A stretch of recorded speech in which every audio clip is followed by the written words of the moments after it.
Et salut à tous les amis, j'espère que vous allez bien.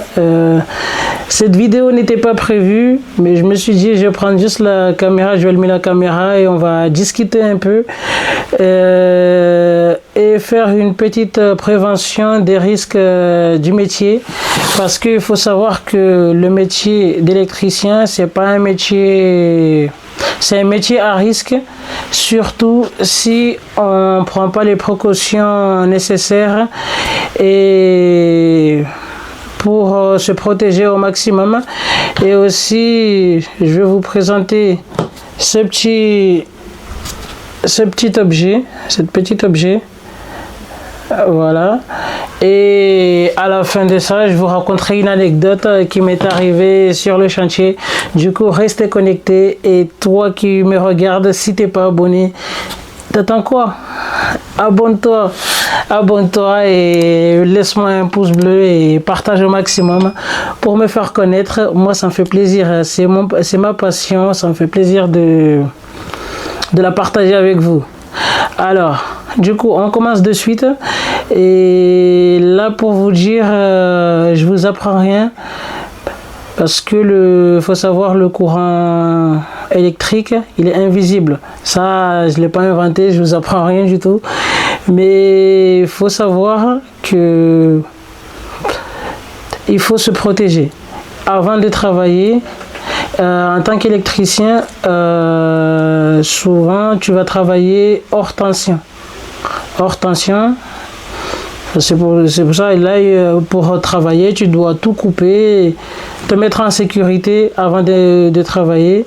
Mais parfois, un électricien peut être amené à intervenir sous tension. Et là, les choses se corsent, parce que là, il y a beaucoup plus de risques, parce que tu vas intervenir sous tension et il faudra faire un dépannage.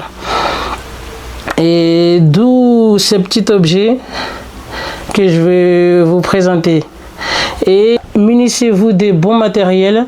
Achetez-vous un stylo testeur, parce que ce stylo, je vous ai déjà fait une vidéo avec Makesauchi où je vous montre comment il fonctionne. Alors, ce stylo, il a la particularité de détecter s'il y a du courant ou pas.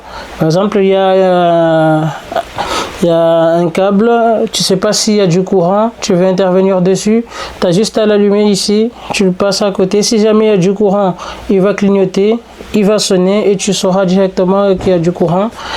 Et prenez-vous un VAT, comme ça vous faites bien vos vérifications avant d'intervenir, et munissez-vous des appareils, des outils isolés, comme des pinces, des tournevis.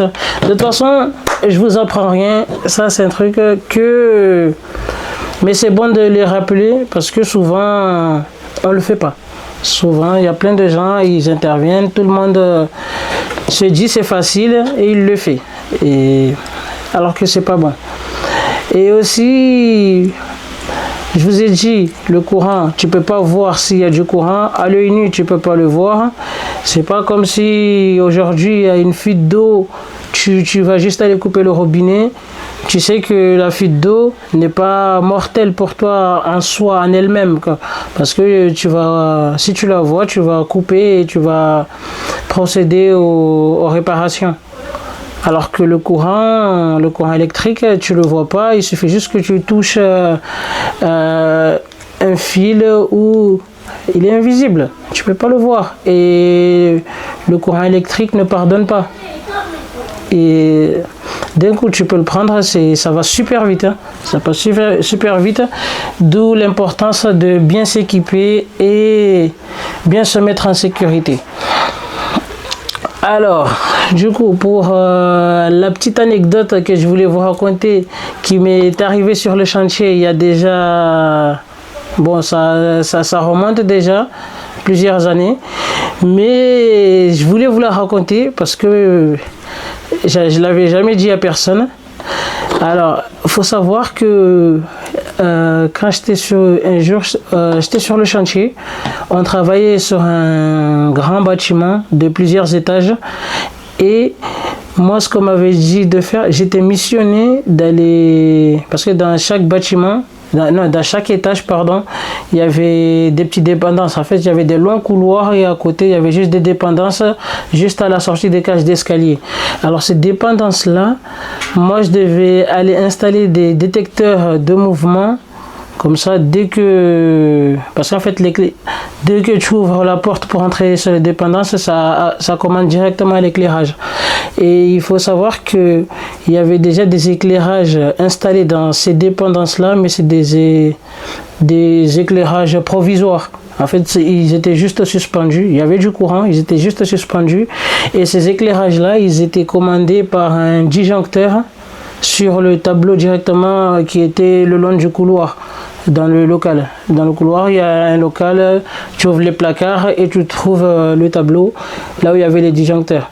Et du coup, moi, je devais aller mettre un détecteur pour les commander. Et plus que ce soit commandé que par le disjoncteur. Et moi, je devais intervenir au deuxième étage. Du coup, je commence à... J'ai bien vu qu'il y avait du courant, mais sauf que moi, qu'est-ce que j'ai fait? J'ai pris mon escabeau, parce que sur le chantier on nous dit qu'il ne faut pas l'utiliser, mais j'ai pris mon escabeau, je suis monté, j'en ai changé 1, 2, 3, toujours, je passe mon stylo-testeur, je sais qu'il y a du courant, j'installe le détecteur, après je remplace l'éclairage qu'il y avait là, je l'enlève et avec le perfo, je perce, je mets des chevilles et j'installe l'éclairage définitif. Mais sauf que moi, je l'ai fait sous tension, alors que ça, c'est pas bon, c'est pas une bonne... c'est pas ce qu'il faut faire. Parce que ça, faut pas le faire sous tension, il faut vraiment faire attention. Il faut vraiment faire attention. Et qu'est-ce que j'ai fait? J'en ai fait 1, 2, et après je me suis dit, mais là pour aller vite, pour finir vite, je vais aller couper le courant.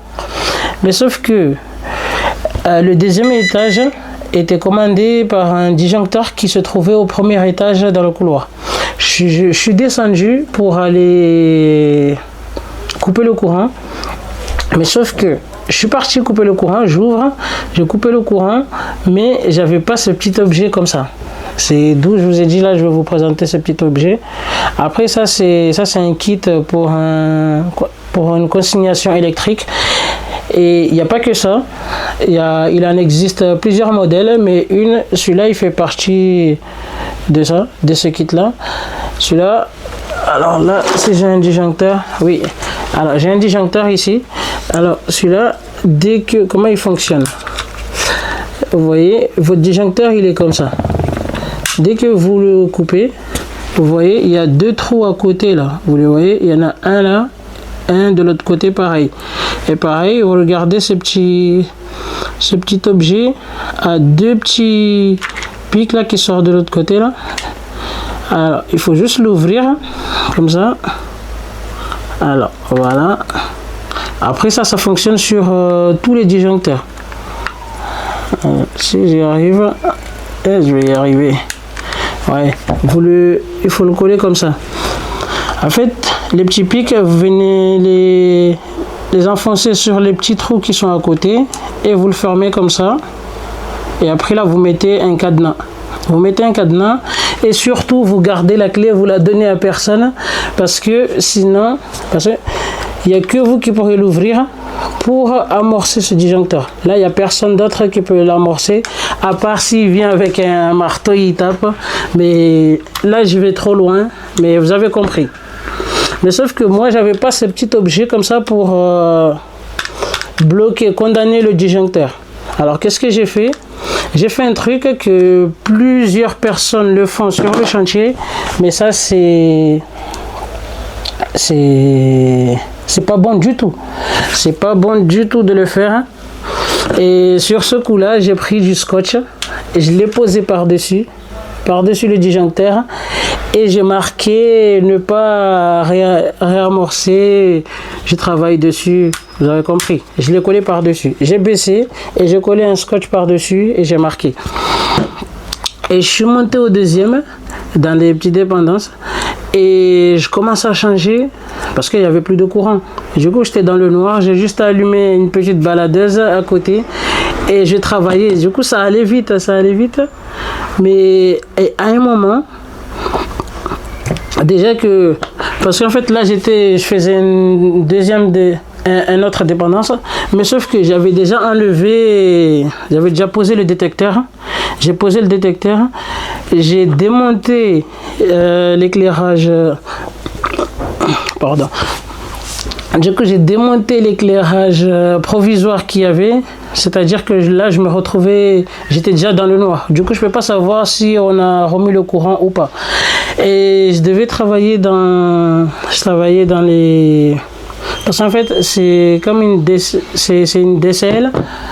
En fait, non, c'est une purge, pardon. C'est une purge. Et du coup, il y avait juste... Je ne pouvais même pas rentrer ma main pour tirer les fils. Et j'utilisais ma pince. J'ai pris ma pince pour attraper les fils à l'intérieur du trou. Parce que c'est juste un petit trou, il y a les fils.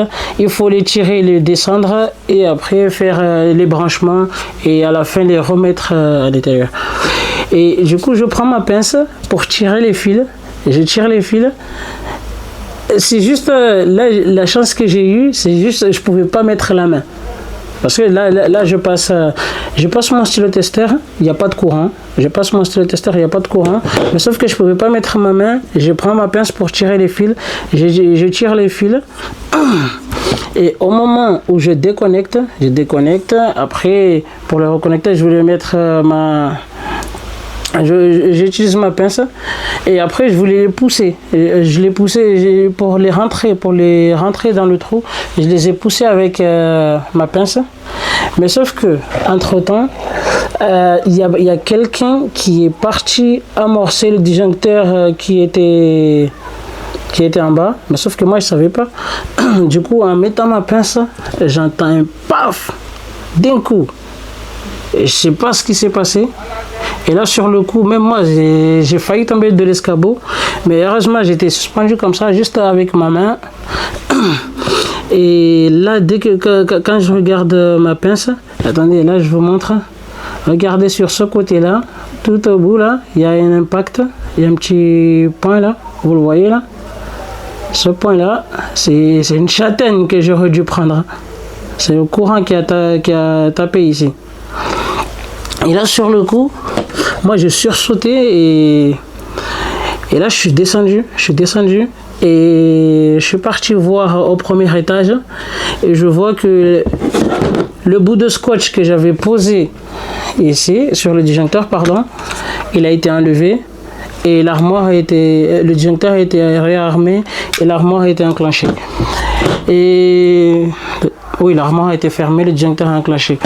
Et juste pour vous dire que pour moi, là, je suis passé à ça. Je suis passé à ça de me prendre cette châtaigne. Parce que, sauf qu'en plus, sur le chantier, tu peux pas savoir c'est qui a réarmé le disjoncteur. Parce qu'en fait, il y a plusieurs corps de métier du bâtiment. Il y a le plaquiste, le plombier, le peintre, il y a tout. Il y a tout le monde. Du coup, tu peux pas savoir c'est qui a enclenché le disjoncteur. Et le moral de l'histoire, c'est juste c'était pour vous prévenir, faire une prévention, parce que depuis moi je me suis acheté ça et je l'utilise à chaque fois. Parce que même si vous travaillez chez un particulier, tout ça,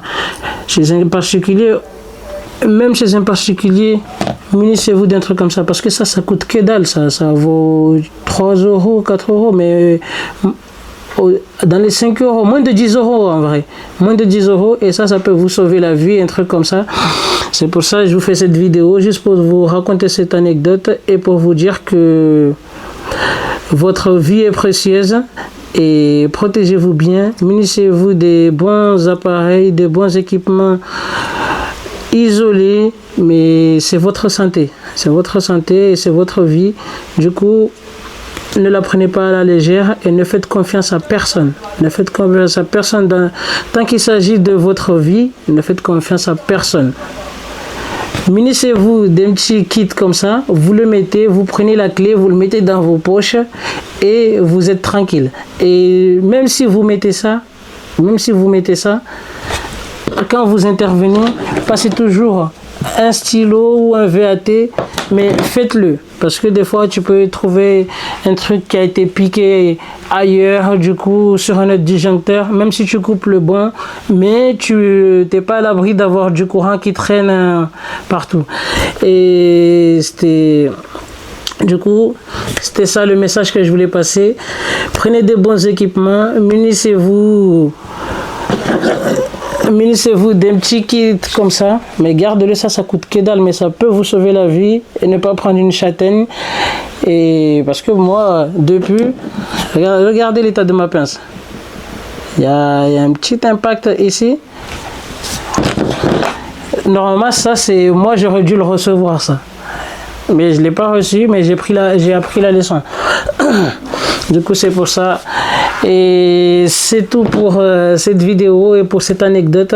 Si tu as aimé, je t'invite à me le faire savoir. Mets-moi un like, abonne-toi et laisse-moi des commentaires pour me raconter des anecdotes, toi aussi, sur le chantier, ce qui t'est arrivé. Et moi, je te dis à la prochaine pour une autre vidéo. Salut!